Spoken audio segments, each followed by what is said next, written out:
Bienvenue au Polysécure épisode spécial Sécure. Je suis accompagné de Yvan. Comment vas-tu? Ça va bien, merci Nicolas Loïc.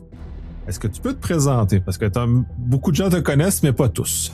Ah, merci. Alors, je pense que plus de gens qui me connaissent pas, qui me connaissent. En fait, moi, je suis Yvan Fournier. Je suis le chef gouvernemental de la sécurité de l'information au gouvernement du Québec, ayant le titre de sous-ministre adjoint. Mon background est très technique. Alors moi, j'ai commencé comme technicien dans le réseau de la santé. J'ai fait 29 ans.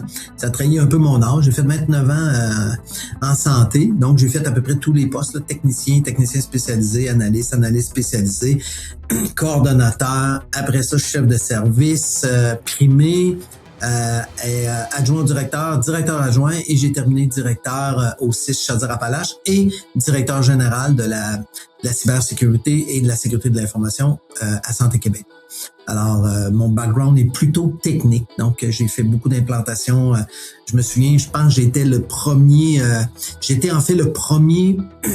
instructeur novel à l'époque francophone.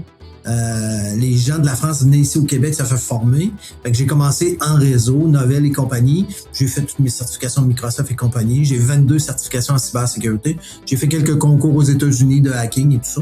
Donc, c'est un peu mon background. Je suis quelqu'un qui aime beaucoup la techno. Encore aujourd'hui, c'est pas parce qu'on vieillit qu'on est moins bon. C'est qu'on a moins de temps, on a d'autres responsabilités. Mais je m'amuse encore beaucoup en technologie.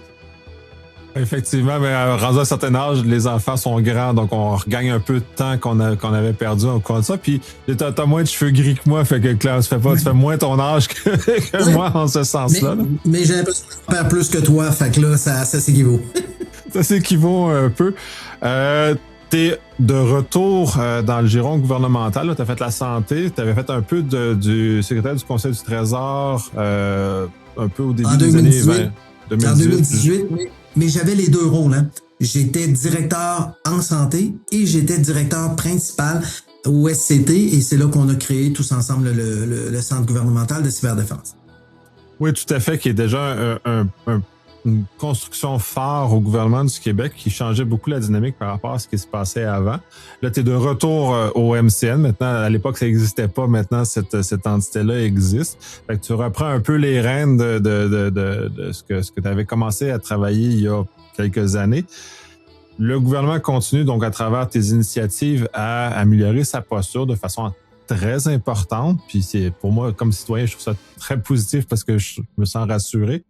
Est-ce que tu peux faire un paysage général de ce que vous êtes en train de faire puis continuer d'améliorer dans vos processus et mesures de sécurité?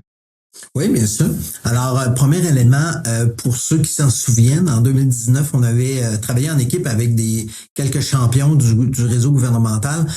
On a créé 15 mesures obligatoires. Donc, ces 15 mesures-là n'ont pas été inventées par nous, mais on les a sélectionnées du NIST. Là. Donc, notre référentiel était le NIST à l'époque.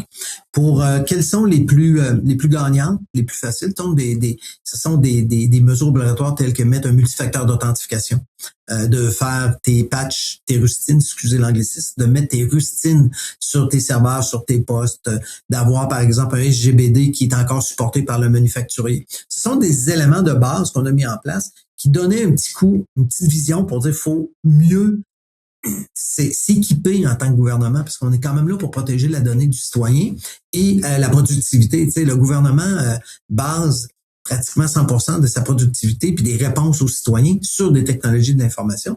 Quand ça l'arrête, ça touche des citoyens, ça touche des entreprises qui ont besoin de réponses. Donc, il faut mettre en place des mécanismes de continuité, je dirais, de résilience sécuritaire. Donc, au-delà des 15 mesures, il y a beaucoup d'éléments là, qui se fait. On est en train de mettre en place un service de surveillance 24/7, 365 jours par année, basé avec de l'IA. On a des services de balayage de vulnérabilité externe, interne. On a mis en place des PDNS, donc qui nous permet à tous les employés qui sont à la maison en télétravail, lorsqu'ils font des requêtes, parce que vous comprenez bien que pour le bénéfice de tout le monde, c'est bien intéressant pour le gouvernement quand l'employé est à la maison et c'est son Internet à lui qui sort pour faire son travail. Donc, on veut s'assurer qu'il ne va pas sur des sites ou des environnements illicites. Donc, ce sont quelques éléments qu'on met en place pour surveiller et contrôler les actions de ce qui se produit chez nous. Au-delà de ça, il y a des éléments énormes. Il y a plus de 500 initiatives IA dans le gouvernement du Québec actuellement. Donc, on a énormément d'initiatives, ne serait-ce que le quantique, ne serait-ce que le bug de 2038, là, le fameux Y2K38, qui fait en sorte que si on a des applications qui ont été développées avec l'horloge, l'horodateur 32 bits, bien à partir de je crois que c'est janvier 2038, je crois que c'est le 19 janvier si ma mémoire est fidèle, bien tout l'horodatage tombe en 1900, ce qui amène un enjeu. Mais vous savez, au gouvernement du Québec, s'il y a quelque chose qu'on fait de bien, c'est qu'on utilise bien l'argent du citoyen parce que nos systèmes, on les garde très, très longtemps. Donc, c'est sûr qu'on a des systèmes actuellement qui ont été développés avec un volet A, un volet B, un volet C. Ça peut avoir 15 ans, ça peut avoir 18 ans, puis le système fonctionne encore très bien, est encore très, très, très utilisé. Ceci étant dit, ça se peut qu'il ait été utilisé avec des horodateurs 32 bits de l'époque. Donc, ça, c'est une autre initiative. On est en train de faire l'inventaire pour s'assurer qu'il n'y aura pas d'arrêt de service. Évidemment, on a quelques inquiétudes avec l'arrivée de l'intelligence artificielle au niveau des attaques qu'on subit. Le nombre d'attaques qu'on subissait était phénoménal. Depuis qu'on a l'IA, on la voit, la courbe, là. Puis c'est pas une petite courbe, là. C'est drastique. Donc, on se doit d'être un peu plus rapide sur nos actions lorsqu'on trouve une vulnérabilité, lorsque, par exemple, on trouve une mauvaise configuration. Donc, c'est toutes des initiatives qu'on est toutes en train de mettre en place. On avance en parallèle. Je pense qu'une initiative que les gens n'ont pas saisie parce que ça n'a pas été annoncé en grande pompe, c'est le regroupement RH-ERI. Je sais pas si Nicolas Loïc t'en as entendu parler un peu, mais c'est que 52 organismes publics, donc ministères et organismes publics, la partie cybersécurité s'intègre à même le MCN. Donc, ce qui est intéressant, c'est que la ligne du temps et les choix technologiques, les choix stratégiques vont être suivis partout pareil. Donc, un des éléments, c'est pas parce que tu es un petit organisme public que tu dois pas avoir les mêmes mécanismes de sécurité qu'un gros. Parce qu'aujourd'hui, on est tous entremaillés. Donc, on a une chaîne, on rentre dans un système qui, lui, colle un autre système, fait appel à un autre système. Donc, c'est important que tous soient au même niveau. Donc, la vision on a créé un plan de rehaussement rapide. Et on est en train de faire ce qu'on appelle une évaluation de maturité de chaque organisme public qui se joint à nous. Donc, on a aujourd'hui, avec les informations qu'on a, et quand on va les intégrer à partir du 1er avril, on arrive avec des outils IA pour faire on veut sortir du modèle où les gens répondent à un fichier Excel pour dire oui, j'ai fait ci, on va aller le voir. Donc, avec l'intelligence artificielle, on est en train de se monter une trousse, on intègre un premier OP, on installe nos outils, et là, on va être en mesure de dire, oh, on pensait que tu étais à 8 sur 10 en termes de maturité, tu es 9 sur 10, bravo, ou tu es 6 sur 10, et voici les premiers éléments sur lesquels on veut travailler pour rehausser. On sait que le temps de piratage est très, très vite. Aujourd'hui, il y a 0D qui est annoncé, 4 heures après, on est piraté, là. C'est à peu près ça. Avant, ça prenait des jours, voire des semaines. Fait qu'on pouvait être un peu plus, prendre le temps de faire les choses. Aujourd'hui, on n'a plus le temps. C'est-à-dire, dès qu'il arrive de quoi, il faut rapidement bouger. Effectivement. Puis le regroupement est intéressant, puis moi je le vois d'un bon œil. Pas tout le monde le voit d'un bon œil, mais moi je le vois d'un bon œil à l'intérieur de l'appareil gouvernemental, comme les avocats sont regroupés au ministère de la Justice et comme les communications sont regroupées au MCE, a une cohérence globale dans l'appareil gouvernemental. Fait, je pense que ça va amener justement, comme tu mentionnes, une cohérence et une meilleure posture globale sur l'ensemble de l'appareil. Je vais me concentrer sur 2 points spécifiques ou 2 projets parce que on va creuser un petit peu plus. Le premier qui m'intéresse particulièrement, c'est la surveillance que vous faites au niveau consolidé, au sens de l'appareil gouvernemental. Pour moi, c'est nouveau parce que historiquement, j'avais toujours l'impression que c'était chaque ministère gérait sa petite surveillance et choses. Là, vous allez regrouper ça dans une équipe spécialisée et d'envergure qui va permettre justement d'augmenter la posture globale du gouvernement du Québec. Absolument. Premier élément, on fait pas ça seul. Ce qui est important de comprendre, c'est qu'on fait pas ça seul. On va toujours avoir tout l'environnement va être surveillé par nous, mais par aussi une compagnie privée. Donc, on s'associe avec des appels d'offres à des firmes externes qui vont nous aider à monitorer 24/7, 365 jours par année. Donc, grosso modo, le projet est le suivant, c'est-à-dire que historiquement, tu l'as bien dit, chaque organisme public devait se surveiller lui-même. Donc, ça prenait quelqu'un qui avait, par exemple, le balayage de vulnérabilité. Ça prenait quelqu'un qui regardait c'est quoi qu'on a trouvé, puis comment qu'on doit le corriger, puis à quel moment.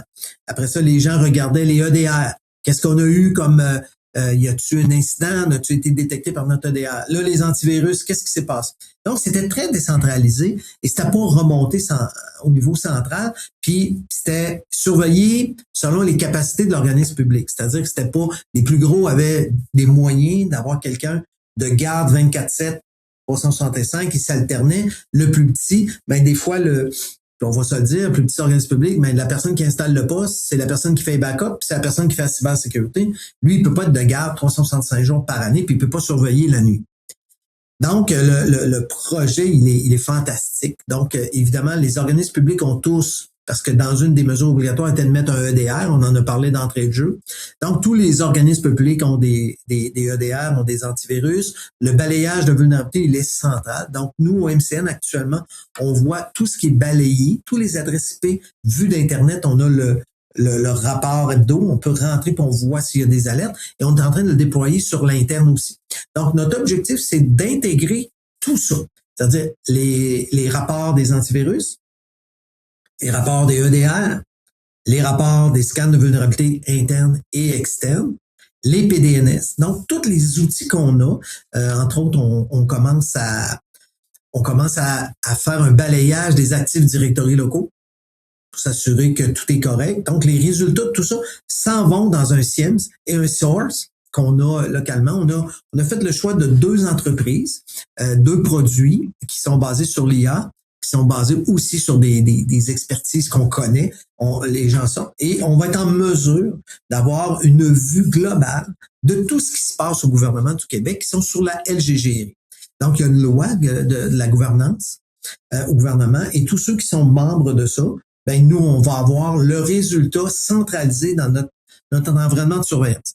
Donc, évidemment, c'est bien de le savoir. L'enjeu qu'on a aujourd'hui, puis je vais faire une petite boutade, là, mais admettons qu'aujourd'hui, on découvre un CVE important. Puis, je fais une petite parenthèse, mais le MCN, via le CGCD, fait maintenant partie des 20 groupes mondiaux avec le Luxembourg qu'on peut créer des CVE. Donc, on a notre numéro pour créer nos propres CVE, approuver tout ça, avant qu'ils soient mis à l'extérieur, parce que nos outils de détection, d'ailleurs, nos petits gars, nos petites filles, nos pentesters sont excellents. Ils découvrent des 0D. C'est intéressant, mais on s'ajoute à ça des pentesters virtuels avec de l'IA qui, eux, découvrent aussi beaucoup d'éléments. Donc, c'est intéressant que le Québec, et non le Canada, le Québec fait partie des 20 créateurs de CVE maintenant. Donc, c'est vraiment une belle reconnaissance que le Luxembourg nous donne parce qu'on en trouve beaucoup. Donc, toutes ces informations-là qu'on trouve, ça s'en va dans nos systèmes et là, on le voit. Maintenant, hier, quand on trouvait quelque chose, c'était un peu une prière. C'est-à-dire qu'on appelait les gens locaux et on dit, bon, ben là, il y a telle urgence, il faut le faire. Puis là, il fallait attendre qu'ils nous disent, oui, c'est fait. Là, on va le savoir live. Est-ce que c'est fait, c'est pas fait? Et quand moi, comme chef gouvernemental de la sécurité de l'information, je vais prendre une décision à dire, OK, ça, c'est une priorité. Si tu peux pas le faire, il faut que tu arrêtes ton système parce qu'il y a trop de risques. Comme on a fait avec le dernier coup avec SharePoint, quand il y a eu l'enjeu de SharePoint, rapidement, on a agi, on a fait fermer les gens ont corrigé puis ils l'ont remis à jour. D'autres provinces que je nommerai pas sont encore en train de travailler là-dessus. Là. Il y a une province, entre autres, que j'ai donné un coup de main. 900 serveurs SharePoint piratés. Et là, ils n'ont pas été assez vite, puis ils me disaient, mais comment ça, chez vous au Québec, vous n'avez pas d'enjeu? Ben, c'est parce qu'on a dans notre législation, j'ai le pouvoir comme chef gouvernemental de l'arrêter. Fait qu'on l'a fait, les gens ont super collaboré. J'étais tellement fier du réseau gouvernemental. Ça a été, personne n'a critiqué, le monde a arrêté tout ça. Mais c'est un peu une prière. Tu sais, là, maintenant, avec ce qu'on fait avec la surveillance, on va le savoir et on va plus loin que ça. Admettons qu'il y a une vulnérabilité, il y a un IOC qui sort, ben, on va le savoir qui est à risque et on va pouvoir le déployer centralement à toutes les firewalls, toutes les coupes-feux du gouvernement qui est au périmètre d'Internet et sur le réseau. Donc, je vous donne un exemple. Le fameux RGT, qui est notre réseau, qui est notre backbone de connexion, ben, il y a beaucoup d'équipements là-dedans. Mais ces équipements-là, on les laisse pas aller, on les patch.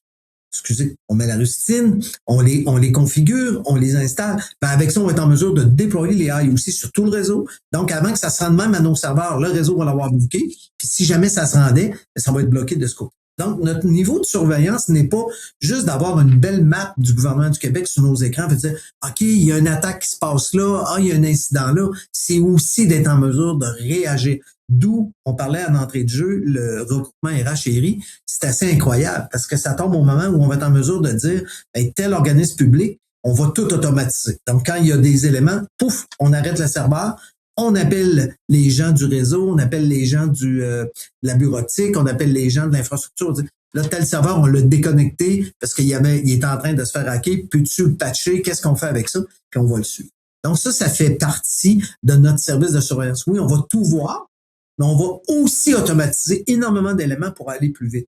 Puis la question est, avons-nous le choix? T'sais, en 2026, avons-nous le choix de mettre de l'automatisation? On n'a pas le choix, il faut aller là. Et on est prêt. Souvent, les gens pensent que le gouvernement est en arrière, mais je dois vous avouer qu'il y a quelques compagnies extérieures au gouvernement qui sont venues voir notre plan et ce qu'on fait aujourd'hui en surveillance. Et des compagnies privées externes qui disent, hey, on pourrait avoir votre service? Il est meilleur que ce qu'on paye. Et je dois vous avouer que le prix que ça nous coûte est vraiment très, très bon comparé à certains enjeux externes qu'on voit là dans les. Je vais vous donner un exemple. Là, quelqu'un qui paye 1,2 million se fait surveiller par année. Avec nous, c'est à peu près 600 000. C'est beaucoup d'économies pour le gouvernement et les services sont davantage poussés vers les services gouvernementaux. Il y a beaucoup de municipalités aussi qui ont de l'intérêt à embarquer avec nous. Là, ça fait 4 qu'on rencontre et à chaque fois qu'on les ouvre, on leur fait signer une entente de confidentialité puis on leur montre ce qu'on fait. Ils disent, OK, nous, c'est votre service qu'on veut. On n'est pas une shop de surveillance privée, mais les gens sont assez surpris de ce qu'on a mis en place. Mais dans l'espace public, c'est nécessaire, ce regroupement-là, c'est bénéfique. D'autres entités gouvernementales à travers le monde et au Canada l'ont fait aussi à certains égards, justement, cette amélioration-là. Donc, puis comme j'en disais d'entrée de jeu, je suis favorable au regroupement des ressources, justement, parce que ça l'amène cette capacité-là dans un même et seul endroit de toute cette compétence-là qui est en ébullition. Puis tu faisais justement l'éloge de tes équipes qui découvrent des CVE, qui font des tests, des choses comme ça. Donc, c'est là on voit, puis toute cette expertise-là, puis les mettre ensemble, parce qu'on est des humains, on bénéficie des connaissances des autres, donc une force, une synergie et une inertie, mais une inertie positive, c'est dans le sens que tout ce groupe-là s'amène à aller beaucoup plus loin, fait que c'est très intéressant de voir ça, puis ce regroupement-là. Et dans l'espace public, tu parlais des petits ministères, petits organismes publics, ben, les municipalités, à bien des égards, à part les 2 ou 3 grandes villes au Québec, ils n'ont pas tant de moyens en technologie que ça. Et eux aussi sont pris comme des petits organismes publics qui sont un peu mal pris avec leur situation. Puis je vois ça encore très positivement parce que les villes sont responsables de l'eau et l'eau est mal surveillée. Donc, on a une conséquence très importante comme citoyen voilà. aussi qui est là. Je ferai un petit peu de pouce sur ce que tu dis. Le projet de loi 82, là, qui est le PL 82 qui a été adopté, nous donne pour la première fois une certaine responsabilité dans la société civile. Donc, tout ce qui est infrastructure critique, le gouvernement va les identifier et on va devoir travailler avec les municipalités, par exemple pour l'eau, l'électricité et compagnie, qu'on soit en mesure de s'assurer quelle sorte d'attaque vous avez, quelles sont les vulnérabilités que vous avez et tout ça. On a commencé à travailler avec certaines municipalités, puis c'est assez chouette parce qu'ils embarquent, ils disent oui, on veut travailler avec vous. Fait que si on se lance dans les 10 prochaines années, il y a de fortes chances qu'on soit très impliqué, mais très, très, très impliqué avec les notions de municipalité pour travailler davantage avec eux pour les aider à travailler. Évidemment, le gouvernement du Québec ne deviendra pas un provider de réseau puis du support de firewall des municipalités, là, c'est pas ça du tout, mais on sera en mesure de supporter et d'enligner certaines recommandations et surveillance à leur égard. C'est une très, très bonne chose. Je rebondis sur une autre facette de justement des grands projets que vous êtes en train de mettre en œuvre, le fait de balayer à l'interne et à l'externe. On a fait une petite mention pour la surveillance.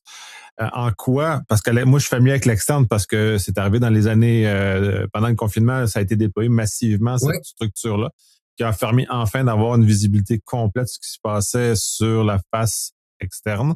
Et là, j'apprends que ça, sur la face interne, c'est en cours de déploiement ou c'est en train de se faire. J'aimerais ça en entendre un peu plus là-dessus. Oui, ça me fait plaisir de t'en parler. Alors, on est allé en appel d'offres pour acquérir des licences pour le nombre d'adressages IP qu'on a à l'intérieur du gouvernement.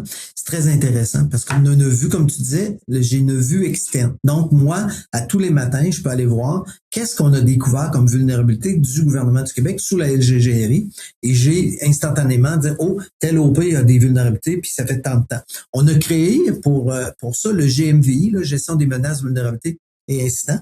Donc, on a créé des délais. Donc, on est rendu à la version 2, puis la version 3 va être approuvée bientôt. Donc, nous, ce qu'on dit aux organismes publics, si tu as une vulnérabilité de tel type, tu as tant de jours pour le corriger. Puis là, nous, on surveille, puis on relance. Puis on relance pour s'assurer que ça va aller vite. On comprend avec l'arrivée de l'IA, les délais vont devoir se raccourcir. Déjà que c'était court, il va falloir les raccourcir, puis ça va trop. Donc, on a une belle vision de tout ce qui est externe. On n'avait pas la vision interne. Donc, je te donne un exemple. Avec le quantique, il y a énormément de protocoles qui ne sont pas capables de supporter une attaque quantique. Essaie d'avoir l'inventaire de ça quand tu as des systèmes qui ont 15-20 ans, qui ont été hard-codés. Donc, les gens, à l'époque, souvenons-nous d'une époque où les programmeurs hard-codaient les mots de passe dans le code, les protocoles dedans, au lieu d'avoir des API ou des frameworks pour être capable de le faire, bien, on se retrouve, nous, avec un héritage de plusieurs années. Donc, avec les outils de balayage interne et externe, un des éléments qui va nous aider, c'est oui, de voir les vulnérabilités qui existent, mais également d'être en mesure d'avoir un inventaire de ce qu'il va trouver. Ça a l'air particulier que je vais te dire là, mais un élément, puis tu le sais, ce qui est tough dans tout ça, c'est d'avoir un inventaire à jour. J'ai quoi comme environnement? Tu sais, je vais te donner un exemple banal, mais est-ce que les gens mettent le microcode des cartes contrôleurs d'un SAN à jour? Si c'est pas fait, ben ça se peut qu'il y ait une vulnérabilité tantôt qui amène ça. Donc, d'avoir un inventaire de ta carte contrôleur, de tes disques rigides, les types de BIOS qu'il y a dans les PC, dans les serveurs et tout ça. Puis, qu'est-ce qui roule sur ces environnements-là comme logiciel? Donc, le balayage de vulnérabilité est intéressant pour nous dire il y a de quoi de vulnérable. Mais ce qui m'aide, moi, c'est qu'à terme, je vais avoir un inventaire automatisé, centralisé. Donc, je te donne un exemple. Il y a une vulnérabilité qui arrive. Je vais être en mesure de rentrer dans ma base de données et dire, ah, il y a tel OP qui a ce produit-là. J'appelle que lui. Là, aujourd'hui, quand il y a une vulnérabilité, je le lance à tout le monde parce que je veux que tout le monde le sache. Là, tout le monde se met à travailler. Hey, j'ai-tu cette version-là? Là, fais le tour à l'intérieur. Nous, ce qu'on veut, c'est un inventaire centralisé le plus complet possible de tout ce qu'il y a dans le gouvernement, sous la LGGRI, pour être en mesure de cibler des calls, excusez l'anglicisme, de cibler un appel pour dire, hey, toi, tu as ce produit-là, corrige-le. Juste pour te dire que moi, c'est drôle, dernièrement, il est arrivé un cas où on a appelé un OP et on lui disait, hey, notre balayage de vulnérabilité a trouvé telle vulnérabilité sur tel environnement matériel. Et la personne au téléphone me dit, on a tenté, mais la personne me dit, non, Yvan, on n'a plus ça, c'est fermé depuis au moins 2 ans. Ouais, c'est parce que quand je regarde mon scan de vulnérabilité, je le trouve encore. Il y avait quelqu'un qui avait décidé de le réallumer, vu sur Internet, connecté à leur réseau, parce qu'il faisait des tests. Et la personne qui l'a allumé, c'était pas quelqu'un qui était dans la séquence de pourquoi ça avait été fermé. Puis il trouvait ça dommage. Le spécialiste trouvait ça dommage d'avoir ça, puis qu'il pouvait pas faire de test avec. Fait qu'il a simplement... Puis en fait, il avait fait toutes les demandes, puis ça avait été autorisé d'être réallumé, mais il l'avait pas déconnecté de l'intérieur du réseau. Donc, ça donne un exemple à quel point les balayages de vulnérabilité externes sont payantes pour nous comme gouvernement. C'est-à-dire, puis c'est pas la première fois qu'on a des discussions avec nos clients parce qu'ils nous disent qu'ils n'ont pas ça.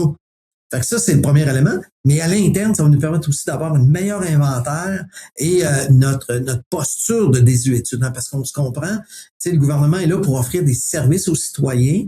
L'argent est mis à bon escient pour le citoyen.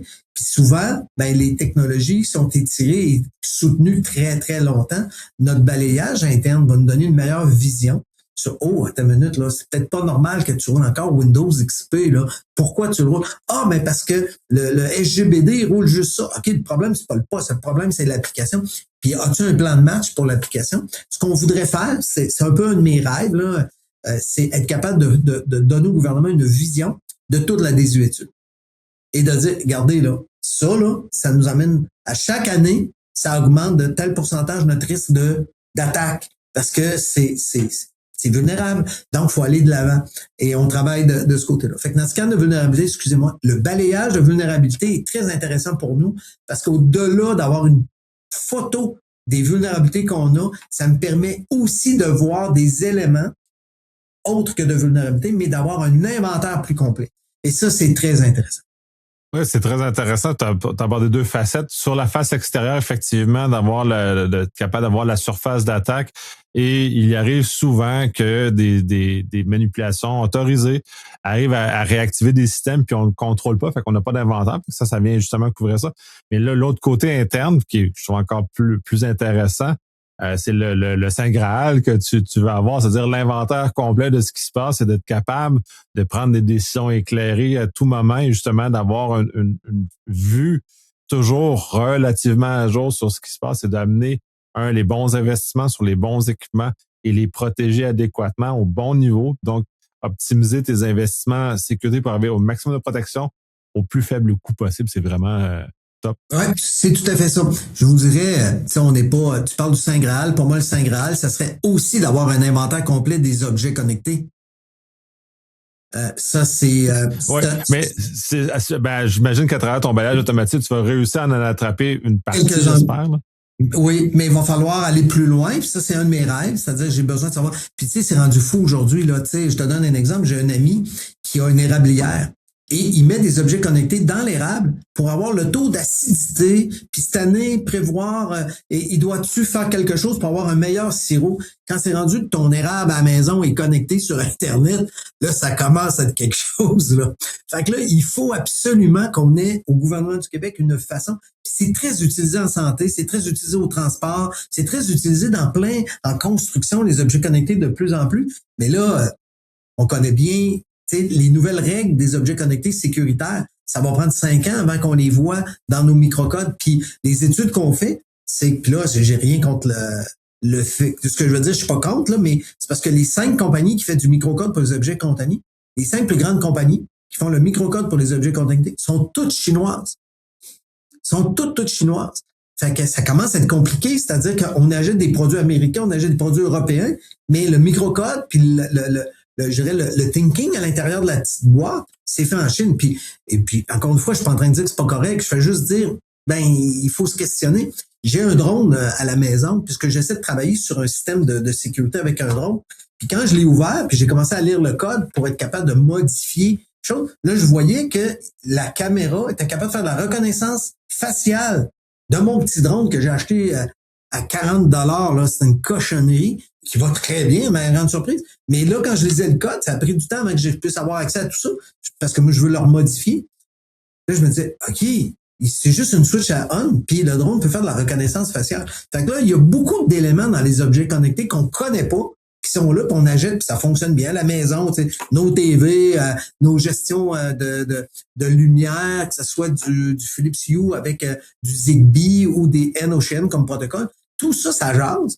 Puis est-ce qu'on sait vraiment ce que ça dit? Fait que si on porte ça dans l'appareil public, donc si on se met à acquérir des équipements, des caméras intelligentes, si on se met à acquérir des objets, tout ça, il va falloir que je sache qu'est-ce qu'on a, parce que si à un moment donné, il y a un enjeu, il faut que je le sache. Rappelons-nous le thermomètre à Monaco, un thermomètre dans un aquarium, parce qu'il y avait des poissons rares dans ce casino-là, puis le thermomètre a été hacké par quelqu'un de l'extérieur, a passé par le thermomètre qui était connecté sur le Wi-Fi, passé à travers du thermomètre pour arrêter le casino 24 heures de temps. C'est des millions qui ont perdu dans une journée à cause d'un foutu thermomètre. Donc, il faut penser plus loin que c'est le fun, j'ai un thermomètre qui me dit l'eau, la température de l'eau puis le pH de l'eau pour mon poisson.